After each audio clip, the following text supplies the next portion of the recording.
But we are now in the second part of the Sermon on the Mount, what is called the extensions. The extensions. Jesus extends the law, and he does so very uncomfortably. We finished the blessings, the Beatitudes on the sermon, and what we found was that Jesus' version of the good life is different than ours.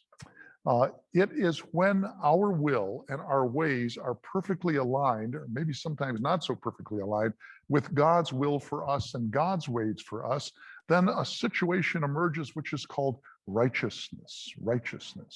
And then we have 1 foot in the kingdom of heaven, and we are truly blessed. We are blessed. As you reflected on our study of the Beatitudes, was there anything particular that came to your mind? Just said, never quite thought of it that way before. I think we all know the Beatitudes, they're part of our culture, if not our religious tradition. But was there anything that you found to be particularly interesting in those Beatitudes? Nothing. Okay, let's close up, go home. What good are we doing? All right, Tim, you close it all down. Okay, all right. But what's that? We blessed when we mourn because we're wide open to God. Somehow it all comes around to God, doesn't it? It's always God. We want to make it about us, but it comes back to Jesus. It comes back to God. Okay. Well, Jesus is now going to turn his attention to the teaching and the living out of the law, the Torah, the Torah. Torah refers to the teaching of the law, especially as it's contained in the first 5 books of the Old Testament, the books of Moses, Genesis, Exodus, Leviticus, Numbers, and Deuteronomy. Those are the books of the law. Jews understand Torah as God's intention for his people, God's way of helping us to live out the godly life. And by following the law, or at least living into the law, the rabbis talk about living into the law because we know we can never perfectly live out the law. But by doing that, your life will be rich and full, and almost as important, society, the culture, will come together and be at peace. And that is called, what's the Jewish word? Shalom. Shalom, right. However, interpretation of the law is always ongoing. It's never as though you have one set interpretation of the law. Why is that? Things change. Things are always changing. Our generation, not the same as our parents, as our grandparents, as our great-grandparents. And so Torah, because it's a living sort of truth, is always speaking in a dynamic way to our context, wherever we are. Okay, I'll show you my hand. It's a joke, all right? So an argument over the interpretation of the law broke out between 4 rabbis.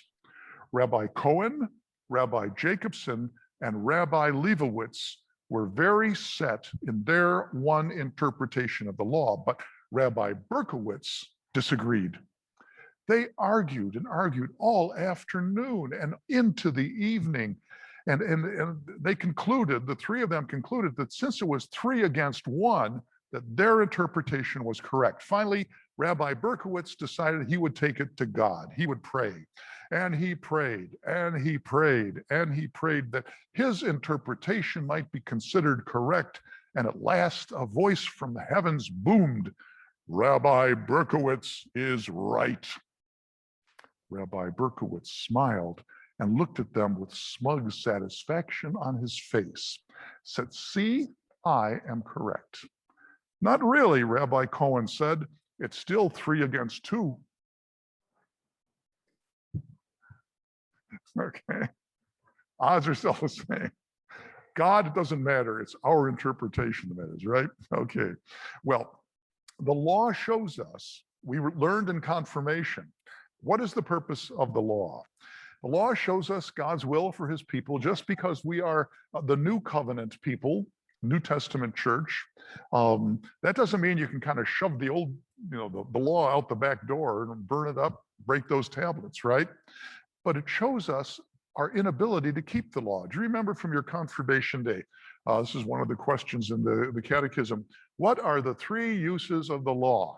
The law is a curb, a mirror, and a rule. Thank you, Confirmand Margaret. The law is a curb, a mirror, and a rule. And even though we use that sequence, what we do in practicality is to take that mirror thing and put it right at the end, because that's where we always end up with the law. How is the law a curb? Remember? What does the curb function of the law do? Yeah, places boundaries, keeps us from going where we ought not to go. We need that, okay? How is the law a rule? Tells us what we ought to do, what we should do, what God would have us do, right? But here comes the big one. How is the law a mirror? I'm sorry? Yeah, that's right. It shows us ourselves what we're doing wrong. We look at this, and we're going to find this is true, particularly with what Jesus does to the law today. We say, oh my, I can't do that, and I've not done it. I know I'm not going to do it in the future. Oh, wretched man that I am, who will save me from these bonds of death? That's Romans 8. And Paul says, I got a better idea for you, okay? So it's not that the law doesn't count. The law serves good functions, but ultimately the law doesn't save. If you have your Bibles with you, open please to Romans 3, 21 to 26. Romans 3, 21 to 26. But now the righteousness of God has been manifested apart from the law, although the law and the prophets bear witness to it. The righteousness of God through faith in Jesus Christ for all who believe. For there is no distinction, for all have sinned and fall short of the glory of God. Everybody remembers that from confirmation. Oh, yeah. Romans 8, Romans 3:23. And are justified by his grace as a gift through the redemption that is in Christ Jesus, whom God put forward as a propitiation by his blood to be received by faith. This was to show God's righteousness, because in his divine forbearance, he had passed over former sins. It was to show his righteousness at the present time, so that he might be just and the justifier of the one who has faith in Jesus. Good. Propitiation, what does that mean? That's one of those words that if you're the reader for the day, you don't want to have. You say, why did I sign up for today? I got okay? No, what is propitiation? I wouldn't expect anyone to know, because I had to look it up this morning, even though I've said it 100 times. Okay. Propitiation is the act of gaining or regaining the favor or goodwill of someone, or appeasing or sacrifice. Okay. The propitiation for our sins. Okay. And then Galatians 3, 10 to 14. I'm working you, Margaret.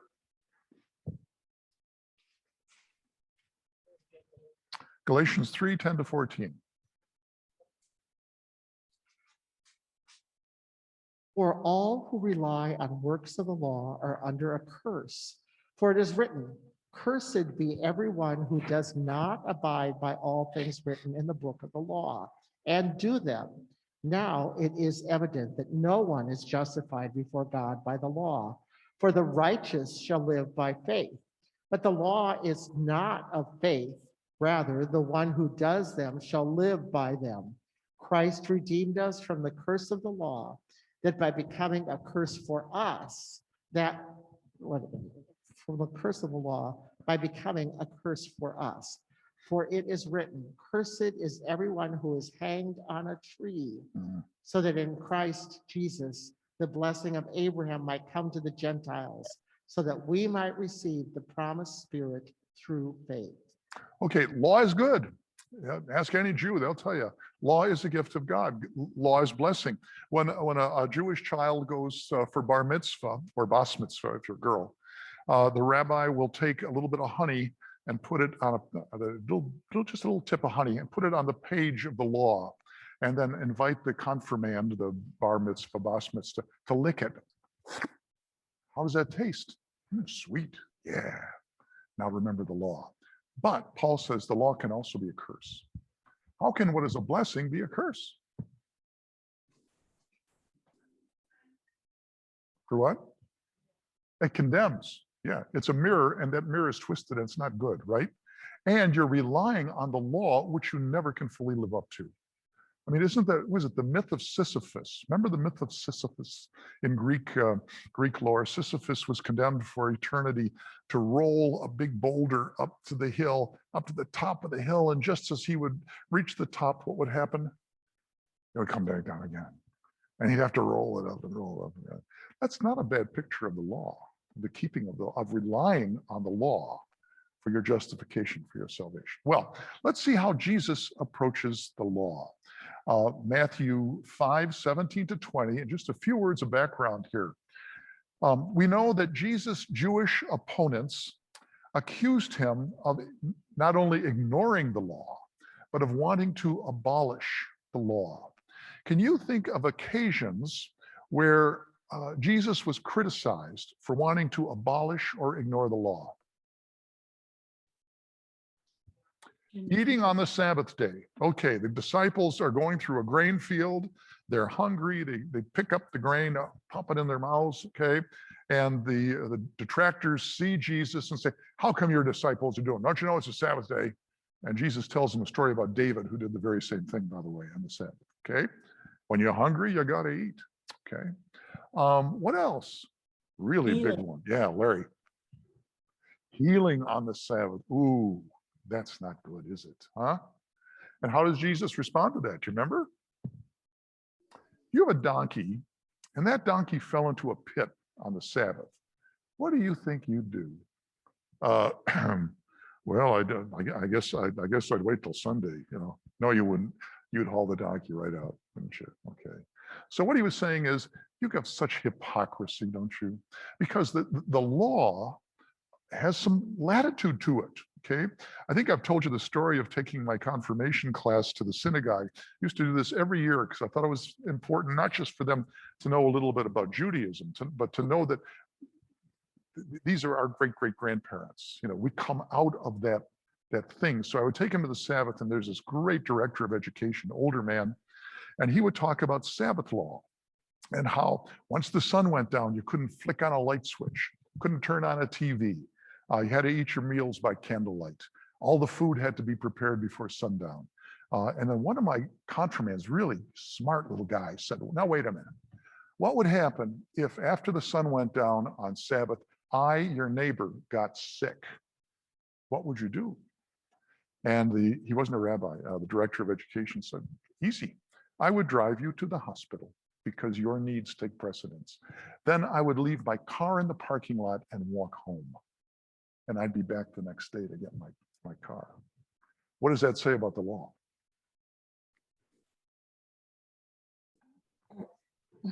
The needs of others supersede the law, right? The situation does. Well, what Jesus is going to do here is to put a fence around the law, and we'll talk about that in just a little bit. Okay, so read verses 17-20. Do not think I've come to abolish the law.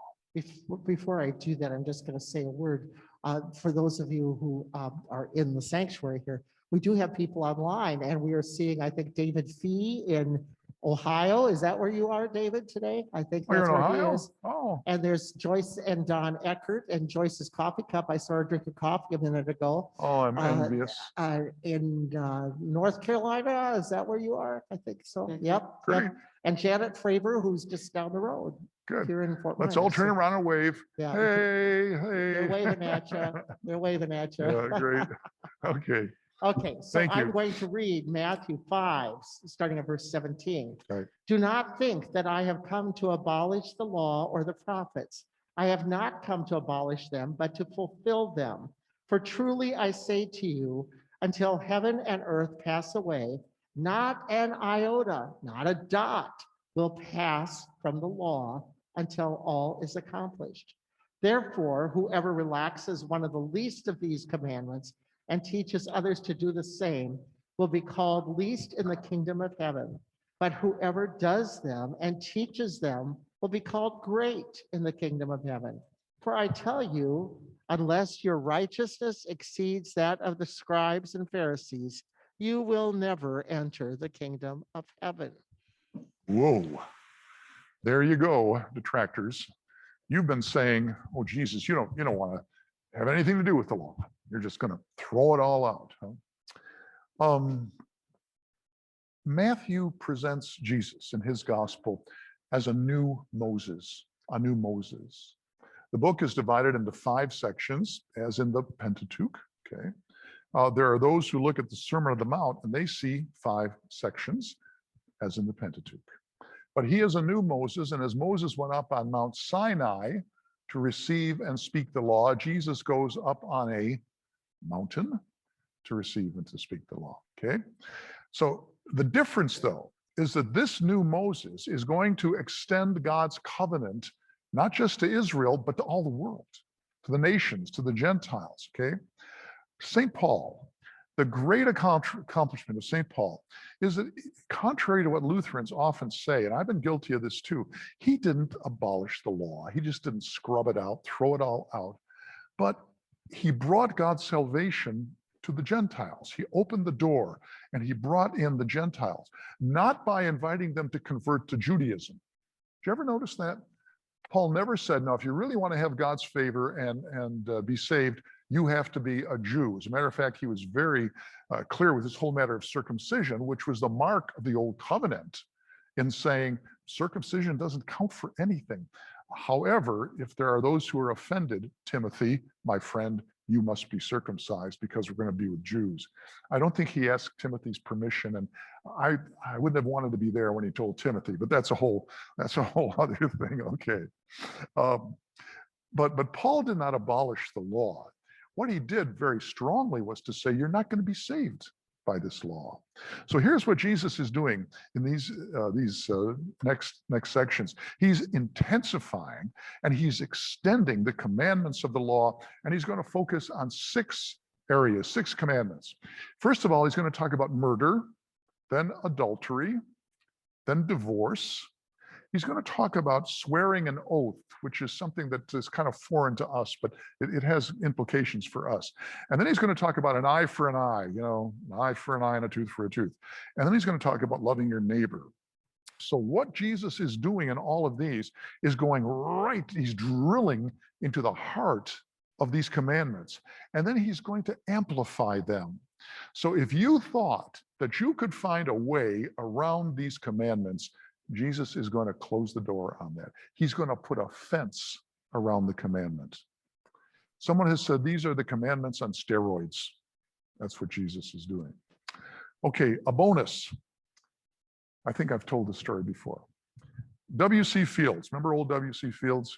A great comedian of days of yours, a real old rascal, A friend caught W.C. Fields reading the Bible. And he said, Fields, what in the world are you doing? You've never had any use for God or religion. Now you're reading the Bible. Why are you doing that? Fields said, looking for loopholes. Okay. Well, Jesus is plugging the loopholes. That's really what he's doing.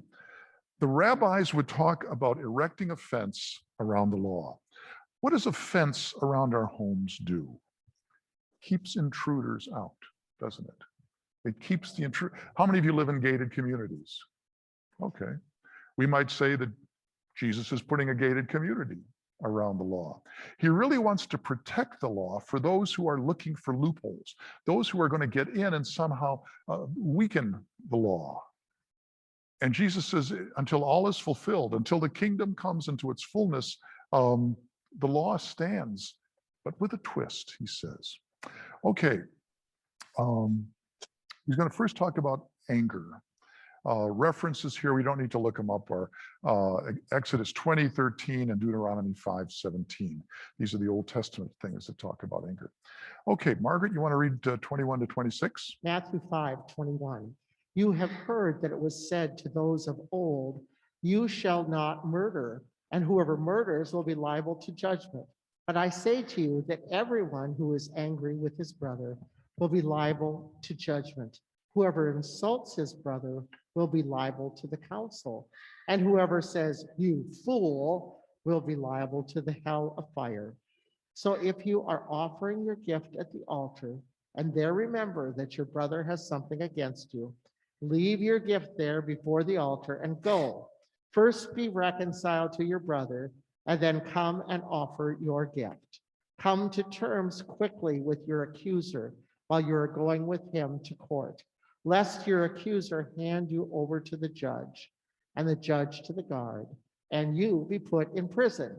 Truly, I say to you, you will never get out until you have paid the last penny. Jesus is very practical, isn't he? And he's saying, don't court a lawsuit, for heaven's sakes. If you just make peace with your brother, do that. And today we would say, I think I know something about what lawyers charge an hour. Okay, so this is very, very sensible sort of stuff. But we don't think that way, do we? I'm going to wring every last dime out of that guy if it's the last thing I do for what he did to me. Okay. What is Jesus doing when he says, thou shalt not kill? You've heard it said, thou shalt not kill. I say, don't be angry. What's he doing there? Putting up a fence, closing the gate. How can you want to kill anybody if you can't even be angry at them? Doesn't murder usually come with intense anger? I think it does. Okay. How does what does this all have to do with insulting? How many murders? I am so taken with the evening news, and we listen to Wink too because our friend Rachel Dunsing is the weather girl on there on Sunday morning, so NBC2. The sheer number of homicides in this city, I'm supposed in every city, but I'm more taken with it, down here. We in Denver are a peaceable, loving people. We do not do such damn. We have 2 feet of snow coming. We have 2 feet of snow moving in this weekend too.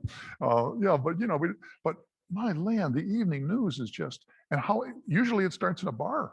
And they're drinking, somebody throws an insult at someone, the next thing you know, they draw a knife or a gun, and it's yellow tape all over the place. Jesus says, don't even be angry. Don't you call names to this person. See, what he's doing is to say, you're going to want to get in that commandment. You're going to mess with it, aren't you?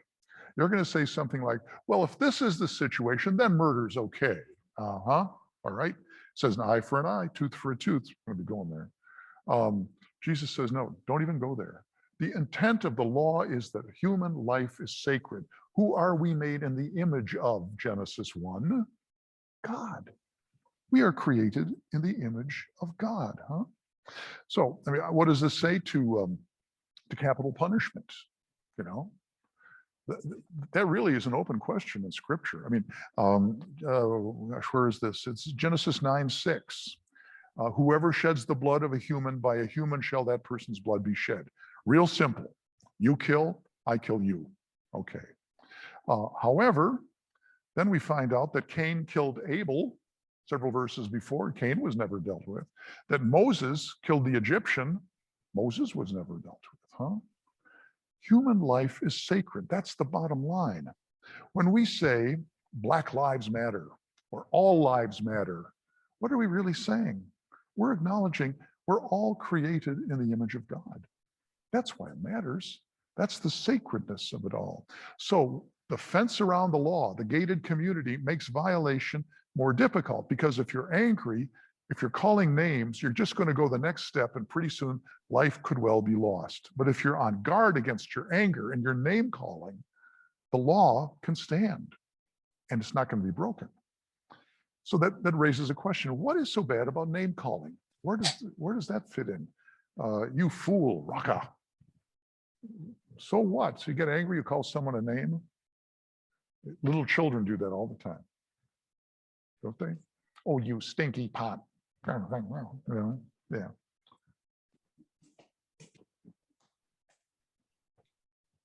Talk to me, people. Slander, yeah, 8th commandment. All right. I was so taken with, I didn't see the whole interview between Harry and Meghan and Oprah. How many of you saw that the other night? Yeah. I was really taken with it. I came in at the point where Harry came in. And first of all, I was taken with it, what a skilled interviewer Oprah Winfrey is. Oh my, that woman, she's got a listening ear like I've never seen before. But how they were so hurt by the British tabloids The British tabloids went after Meghan Markle with a vengeance. I mean, that was name calling. There was name calling there, and really broke down that young woman. And the Crown didn't do much about it. So didn't do anything about it, according to Harry and Meghan. But I mean, that just to the side. People can get terribly injured by the calling of names. Have you ever been injured by somebody's calling you a name? Yeah, I think we all have. Again, you're back to the book of James. Remember, James talks about the tongue as being a fire. You open your mouth and out it goes. And pretty soon it just consumes everything that's around. Jesus says, don't do it. Don't do it. Stifle your anger, and then stifle that which might come out of your anger, which is the calling of names. Okay. I'm sorry? More than blows. Names can hurt more than blows. Yeah. And oh, that's good, Chuck, because the other thing you can do, if you call someone a name or make some snide insinuation about that, and they say, that really hurt me, you can say, oh, thin-skinned, I sure didn't mean that. I don't know why you took it that way, huh? You can back away from responsibility then, can't you? Yeah. Yeah, words can, that's not right at all. Sticks and stones can break my bones, but names or words can never harm me. Words can harm. They can do a great deal of damage, and Jesus knows that. Yeah. Okay. Anything else? Yeah, please.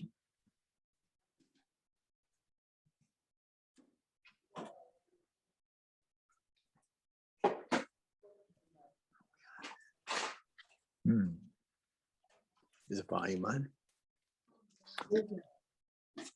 Yes. Okay. Yeah.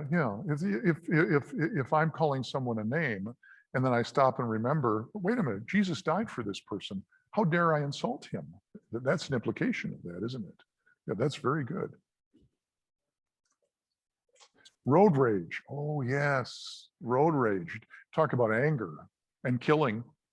Okay. And, driving inches away from somebody, giving them the sign and shouting out your window, Oh, my. Yeah. All comes together. Think about bringing your gift to the altar in that section. Oh, yes. Is the other thing too. I can remember as a child, I grew up in a church that was very large, not quite as big as this sanctuary, but the sanctuary is very large. But everybody sat in the same pew every Sunday, no matter what. And in front of us, I'll change the name, but sat the Olsons. And the Olsons were there every single Sunday, and we were there every single Sunday at 8 o'clock service. One Sunday, I remember noticing, I was probably about 8 or 9, and I remember noticing that Mr. Olson didn't go to communion. And I thought that was kind of strange, because she got up and walked around him and went to communion, but Mr. Olson didn't go. And then we didn't have communion every Sunday. So the next month, he did the same thing happened. So I remember saying to my dad, why didn't Mr. Olson go to communion? He doesn't go to communion anymore. Can't he walk? And my dad said, oh no, Henry's still fighting with his neighbor. And I remember thinking that was the weirdest thing, but Henry didn't go to communion because he was fighting with his neighbor. But I thought the funny thing was that my dad knew that was why it was, that he was fighting with his neighbor. Everyone knew. Can any of you tell stories like that? That you don't go to communion if you're holding ought, you say ought, against your brother or your sister. Yeah, Julie.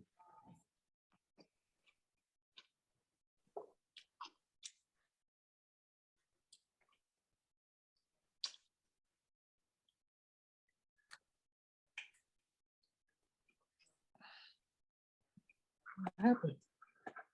Yeah. Somebody's telling a Yeah, story. Julie was saying that her anger toward her daughter-in-law's children, was so intense that she was hoping we wouldn't have communion so that she wouldn't have to make that decision. But what is it like to go to the altar, filled with anger at somebody? I'm going to get you. It's the last thing I do. I've got a lawyer's appointment tomorrow, and we're going to take you to clean you out. Oh, the body of Christ for me. Thank you so much. Okay. Blood of Christ. That's nice.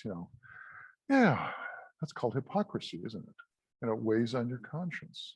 So, yeah, I've told you the story of my old friend, Fred Danker, who taught at seminary, New Testament scholar, who was in chapel communion, and these words were said in some context.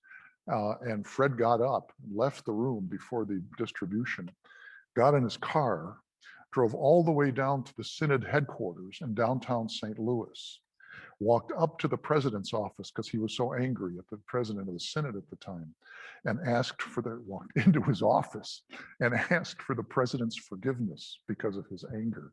And of course, Preuss didn't have a clue what was going on. He said, oh, yeah, of course, I'll forgive you. I'll forgive. Thank you. So then he went all the way back and took communion. Now that's a man who takes scripture seriously, isn't it? So what is Jesus doing for us here? What's he doing? He's saying, you take this law very seriously, and I'm going to tell you how seriously you can take it too. He's not abolishing it. He's fulfilling it. Okay, let's get into, lust. Good. A little sexy here. Let's see. Lust 27 to 28. Just those two. Yes. Okay. You have heard that it was said, you shall not commit adultery. But I say to you that everyone who looks at a woman with lustful intent has already committed adultery with her in his heart. Should I go on? Yeah, 29. You go 29 too. If your right eye causes you to sin, 30. tear it out and throw it away. For it is better that you lose one of the members than that your whole body be thrown into hell. And if your right hand causes you to sin, cut it off and throw it away. For it is better that you lose one of your members than that your whole body go into hell. I had a friend who lost his hand in a mechanics accident years and years ago. And people would look at it and he'd say, it offended me. So I always took him a bit back there, okay. Well, today, what is adultery? Adultery is sexual relations by either husband or wife outside of the marriage covenant. Either husband or wife. But in Jesus' time, a Jewish man could have sexual relations with an unmarried, unengaged woman, a prostitute, or a divorcee. That was legal. The woman was bound to sex with only her husband. That's just the way it was, okay? The question then is raised, were adulterous women being executed? Some would say yes. That's an open question. We know that David had sexual relations with Bathsheba. Were either of them executed? No, but they had a child. What happened to the child? The child was executed. Hosea talks about his marriage to an adulterous wife. It's almost like he's bragging about it. And he's saying, the Lord said, you marry this adulteress. Why? Do you remember that story? Beautiful story. God is saying, I am going to be toward Israel as Hosea is to this adulteress. What does that say about Israel? Adulteress. Israel is adulteress. John tells a story of a woman caught in the act of adultery, okay? And they form the stoning pit around her and say, okay, Jesus, what do you say about this?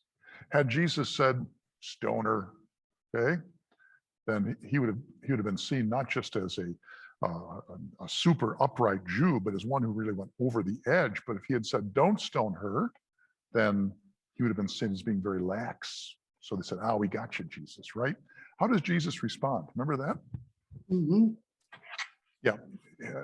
Who is free of sin, you cast the first stone. And you can almost hear the stones dropping on the ground, and they all went away. Okay.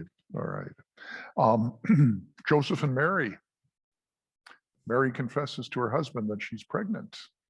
How does Joseph respond to that? This is pre-angel, by the way. How does Joseph respond to that? I must divorce her, but I'll do that quietly because I don't want her to come under the full, and that could mean the stoning pit, intent of the law. So what is Jesus doing here? See, we've now talked about 4 or 5 minutes about stoning and adultery and all of that kind of good stuff. But Jesus is saying, don't even look upon a woman with lust. What do we do when we look upon a woman or women upon a man? Ooh, what a hunk. Did you see that man? That guy has got a washboard. Okay. Or that woman, oh man, ooh, she's something else. What are we doing? Sinning. How are we sinning?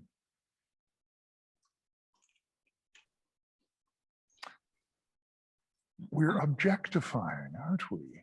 This is no longer, lovely Laura from down the hall who's really struggling in her job and who's got 2 kids and she's really trying to make ends meet. But now this is, oh, that's a babe. What a piece. Okay? I don't think so, because it all comes back to, in whose image are we created anyway? We're created in God's image. Okay? What does adultery do? Adultery breaks a covenant, a sacred covenant between 2 people. But what does lust do? Lust objectifies. And so Jesus says, don't you even do that. Don't you even do that. If your right eye causes you to sin, and this is called holy hyperbole. Jesus just ramps it up, doesn't he? If your right eye causes you to sin, tear it out, throw it away. Right hand, cut it off, throw it away. It's better that you lose one of your members than that your whole body go to hell, period. The fence has gone up again. There's no way that you're going to get in and say, well, okay, I know what it says about adultery, but my wife just never understood me. She never really did. And besides that, I saw her looking at that guy, so, I have some freedom here, don't I? You don't. You just don't. Okay, anyone want to talk about lust, adultery? How about divorce? Now we're getting personal. Okay. Matthew 5:31. It was also said, whoever divorces his wife, let him give her a certificate of divorce. But I say to you that everyone who divorces his wife, except on the ground of sexual immorality, makes her commit adultery. And whoever marries a divorced woman commits adultery. Okay. This gets into a real knotty area of the law. And I'll talk about that in just a minute.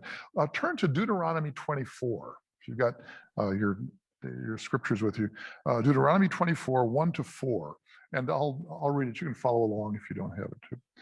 When a man takes a wife and marries her, the law says, if then she finds no favor in his eyes because he has found some indecency in her, he writes her a certificate of divorce, puts it in her hand, sends her out of the house, and she leaves, departs his house. And if she goes and becomes another man's wife, and the latter man hates her and writes her a certificate of divorce and puts it in her hand and sends her out of his house, or if the latter man dies who took her to be his wife, then her former husband who sent her away may not take her again to be his wife after she has been defiled. For that is an abomination before the Lord, and you shall not bring sin upon the land that the Lord your God has given you for an inheritance. Okay, that really gets into some legalese, doesn't it? Okay. What's the bottom line there? In Deuteronomy, it says that one woman, one man, but there's reasons for divorce. So that second woman, or that first woman, then goes, finds a second husband, but she may not return to the first husband. And you wonder why. Is it because now she has been sexually involved with another man, so she cannot come back and become sexually involved with the first one? That's the law. That's the Old Testament law. What is Jesus saying? Everyone who divorces his wife, except on the ground of sexual immorality, makes her commit adultery. Whoever marries a divorced woman commits adultery.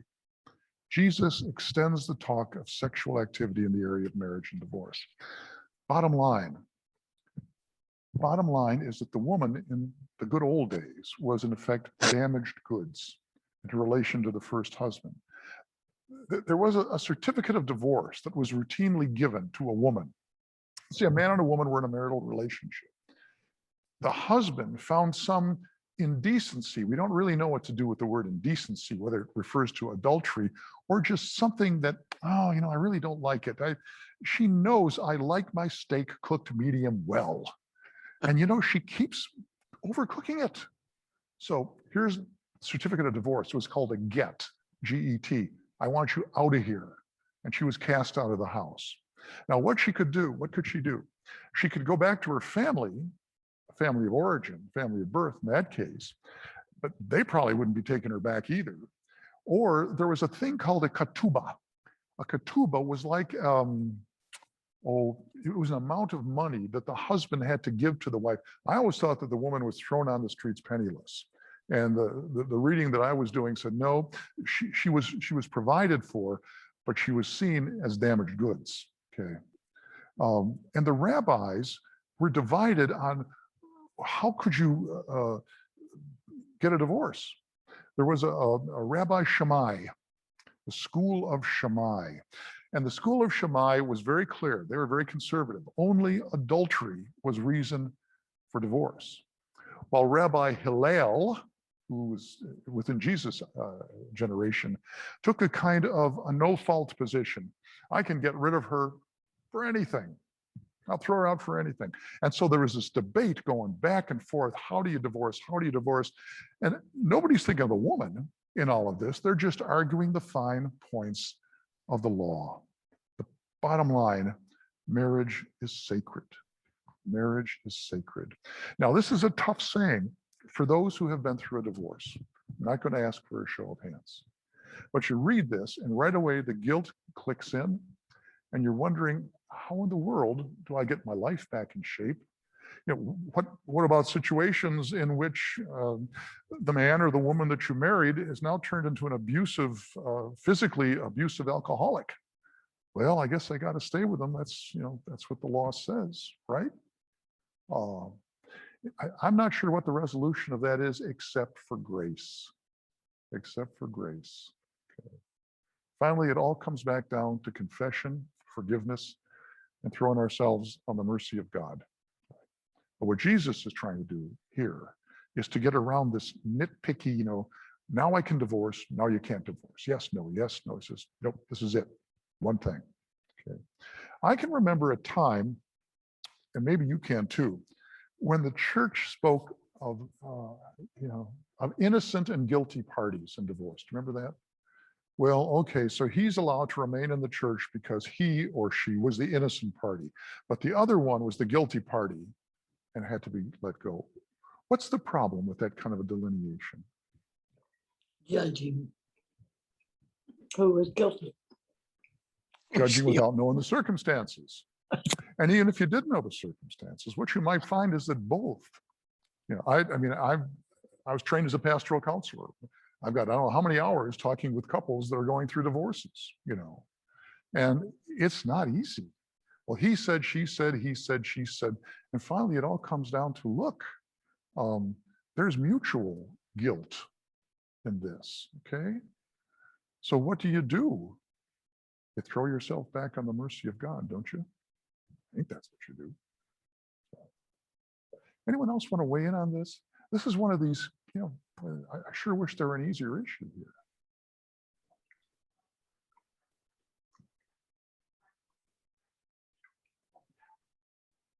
here. Yes, right.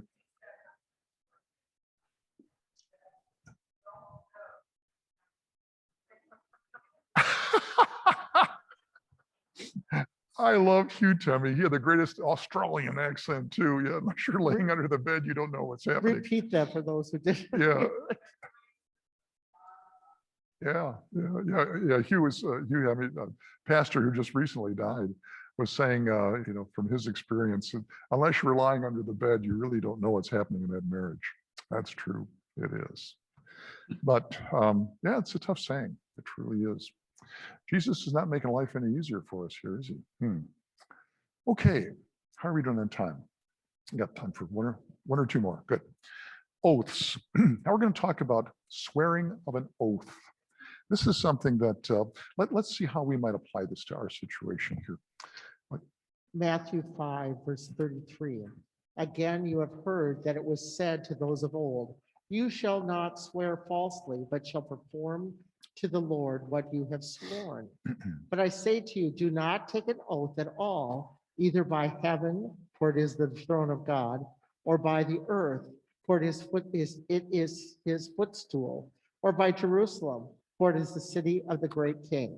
And do not take an oath by your head, for you cannot make one hair white or black.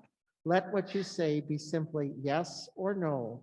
Anything more than this comes from evil. Okay, and of course, in this era of cosmetics, we can make our hair white or black, but that's a whole other thing. So, all right.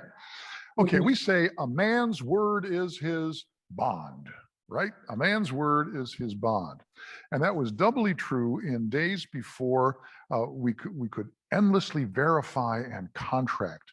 Can you remember a time when business deals, were sealed with a handshake?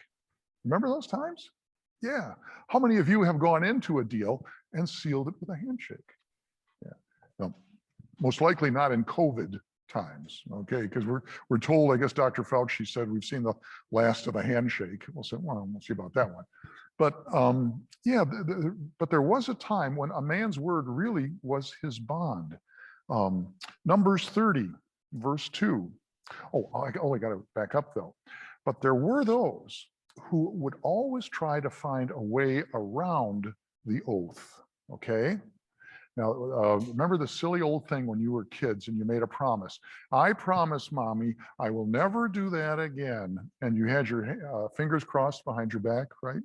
There's some interesting history about that. But, okay, that's trying to get around the oath, all right? Numbers 30. 2. If a man vows a vow to the Lord or swears an oath to bind himself by a pledge, he shall not break his word. He shall do according to all that proceeds out of his mouth. Man's word is his bond. Deuteronomy 23. If you make a vow to the Lord your God, you shall not delay fulfilling it, for the Lord your God will surely require it of you, and you shall be guilty of sin.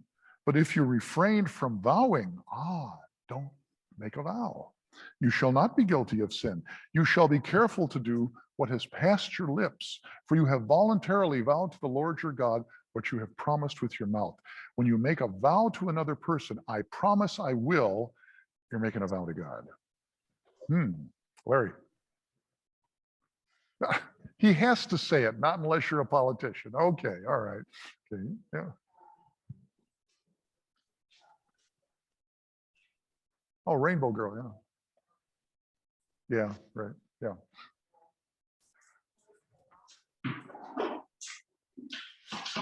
Mhm.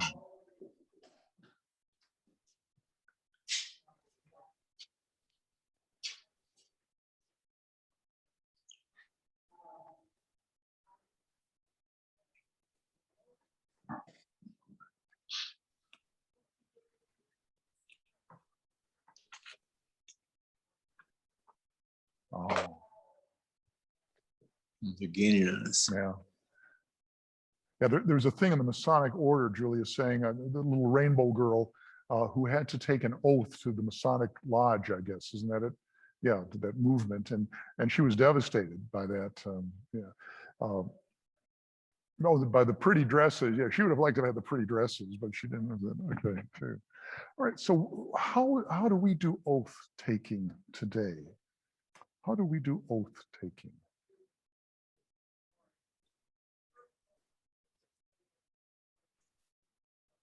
I'm not. Can you hear me?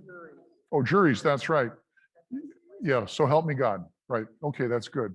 Very good. I'm sorry. I can't hear. All right. How else? Where is an oath taken? Yeah, that's a marriage. And I will be faithful to you until death parts us. Yeah. Good. Confirmation. Yeah. That's good.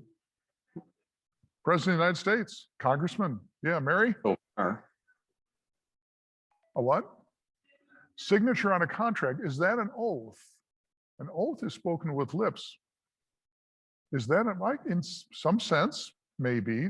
Now that has the law behind it. Once you sign that, we just bought a new home and sign. Oh, you know all that stuff. So Larry, what were you going to say?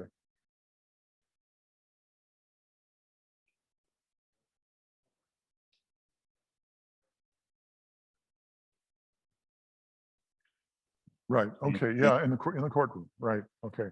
Hey, let's see if I can still remember.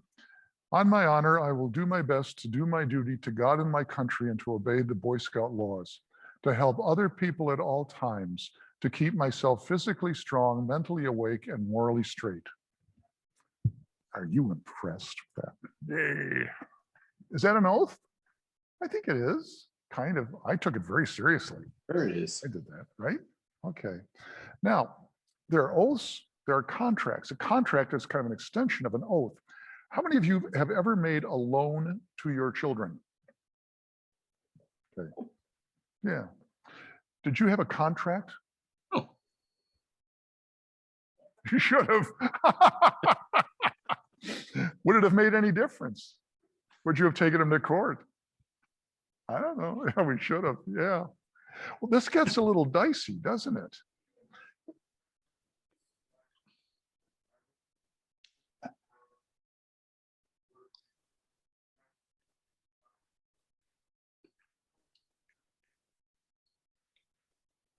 Ah. Okay, very good. All right, that's good. All right.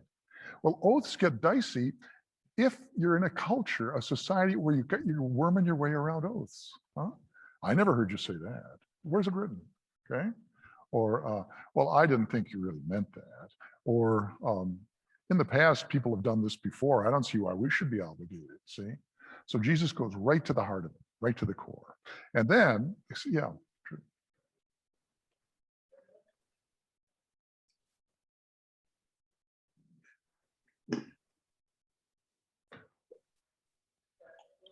Oh, are there in synods or any religious denomination, are there some who will not allow scouting or the Masons because of the oath?